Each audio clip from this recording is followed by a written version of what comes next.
दोस्तों, एक बार एक शिष्य ने विनम्रता पूर्वक अपने गुरुजी से पूछा, गुरुजी, कुछ लोग कहते हैं कि जीवन एक संघर्ष है और कुछ अन्य कहते हैं कि जीवन एक खेल है और कुछ जीवन को एक उत्सव की संज्ञा देते हैं। इसमें कौन सही है?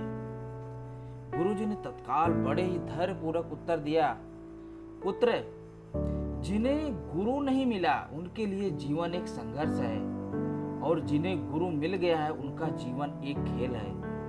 और जो लोग गुरु द्वारा बताए गए मार्ग पर चलने लगते हैं, मात्र वे ही जीवन को एक उत्सव का नाम देने का साहस जुटा पाते हैं। यह उत्तर सुनने के बाद भी शिष्य पूरी तरह से संतुष्ट नहीं हुआ। गुरुजी को इसका आभास हो गया। वे कहने लगे, लो, तुम्हें इसी संदर्भ में एक कहानी सुनाता हूँ। ध्यान से सुनोगे तो स्वयं ही अपने प्रश्न का उत्तर पा सको। दोस्तों, उन्होंने जो कहानी सुनाई वह इस प्रकार थी। एक बार की बात है, किसी गुरुकुल में 3 शिष्यों ने अपना अध्ययन संपूर्ण करने पर अपने गुरुजी से यह बताने के लिए विनती की कि उन्हें गुरुदक्षिणा में उनसे क्या चाहिए। गुरुजी पहले तो मंद मंद मुस्कुराए और फिर स्नेह पूर्वक कहने लगे, मुझे तुमसे गुरुदक्षिणा में एक थैला भर की सूखी पत्तियां चाहिए, ला सकोगे? वे दोनों मन ही मन बहुत प्रसन्न हुए, क्योंकि उन्हें लगा कि बड़ी आसानी से अपने गुरुजी की इच्छा पूरी कर सकेंगे। सूखी पत्तियां तो जंगल में सर्वत्र बिखरी ही रहती हैं। वे असाहस पूर्वक एक ही स्वर में बोले, जी गुरुजी, आपकी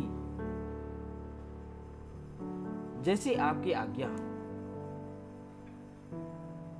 अब वो तीनों शिष्य चलते चलते एक समीपस्थ जंगल में पहुंच चुके हैं, लेकिन यह देखकर कि वहां पर सूखी पत्तियां केवल एक मुट्ठी भरी थी, उनके आश्चर्य का ठिकाना ना रहा। वे सोच में पड़ गए कि आखिर जंगल में कौन सूखी पत्तियां उठाकर ले गया होगा। इतने में उन्हें दूर से आता हुआ एक किसान दिखाई दिया।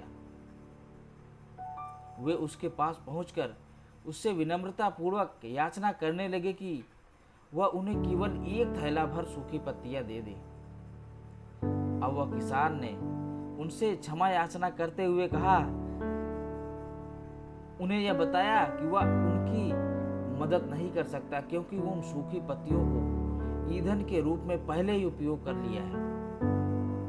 अब वे तीनों पास में ही बसे एक गांव की ओर चल दिए और इस आशा से बढ़ने लगे कि हो सकता है उस गांव में कोई उसकी सहायता कर सके। वहां पहुंचकर उन्होंने एक व्यापारी को देखा। वो बड़ी उम्मीद से उनके पास थैला भर सूखी पत्तियां देने के लिए प्रार्थना करने लगे, लेकिन उन्हें फिर से एक बार निराशा ही हाथ लगी, क्योंकि उस व्यापारी ने तो पहले ही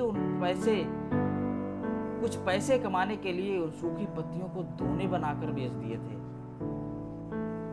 लेकिन उस व्यापारी ने उदारता दिखाते हुए एक बूढ़ी माँ का पता बताया जो सूखी पत्तियां एकत्रित किया करती थी, पर भाग्य ने यहाँ भी उनका साथ नहीं दिया, क्योंकि वह बूढ़ी माँ ने तो उन पत्तियों को अलग अलग करके कई प्रकार की औषधियां बनाया करती थी।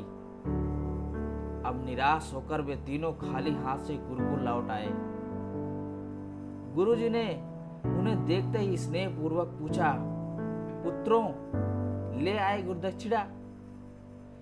तीनों ने सर झुका लिए। गुरुजी द्वारा दोबारा पूछे जाने पर उनमें से एक शिष्य कहने लगा, गुरुदेव, हम आपकी इच्छा पूरी नहीं कर पाए। हमने सोचा था कि सूखी पत्तियां तो जंगल में सर्वत्र बिखरी ही रहती होंगी, लेकिन बड़े ही आश्चर्य की बात है कि लोग इनका भी कितनी तरह से उपयोग करते हैं। गुरुजी ने फिर पहले की तरह मुस्कुराए और प्रेम पूर्वक बोले, निराश क्यों होते हो? प्रसन्न हो जाओ। यही ज्ञान की सूखी पत्तियां ही व्यर्थ नहीं हुआ करती हैं, बल्कि उनके भी अनेक उपयोग हुआ करते हैं। मुझे गुरुदक्षिणा के रूप में दे दो।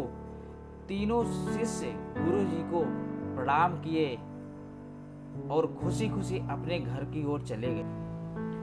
दोस्तों, वह शिष्य जो गुरुजी की कहानी एकाग्रचित होकर सुन रहा था, अचानक बड़े उत्साह से बोला, गुरुजी, आप मुझे अच्छी तरह से ज्ञात हो गया कि आप क्या कहना चाह रहे हैं। आपका संकेत वस्तुतः इसी ओर है ना कि जब सर्वत्र सुलभ सूखी पत्तियां भी निरर्थक या बेकार नहीं हो सकती, तो फिर हम कैसे किसी भी व्यक्ति या वस्तु को छोटा और महत्वहीन मानकर उसका तिरस्कार कर सकते हैं। चींटी से लेकर हाथी तक और सुई से लेकर तलवार तक सभी का अपना अपना महत्व होता है। गुरुजी भी तुरंत बोले, हाँ पुत्र, मेरे कहने का भी यही तात्पर्य है। जब भी किसी से मिलें तो हमें यथा योग मान देने का भरसक प्रयास करें, ताकि आपस में स्नेह, सद्भावना, सहानुभूति और सहिष्णुता का विस्तार होता रहे और हमारा जीवन संघर्ष के बजाय उत्सव बन सके। दूसरे, यदि जीवन को एक खेल ही माना जाए तो बेहतर यही होगा कि निर्विक्षेप, स्वस्थ और शांत प्रतियोगिता में भी भाग लें और अपने निष्पादन तथा निर्माण को ऊंचाई की शिखर पर ले जाने का अथक प्रयास करें। अब शिष्य पूरी तरह से संतुष्ट था।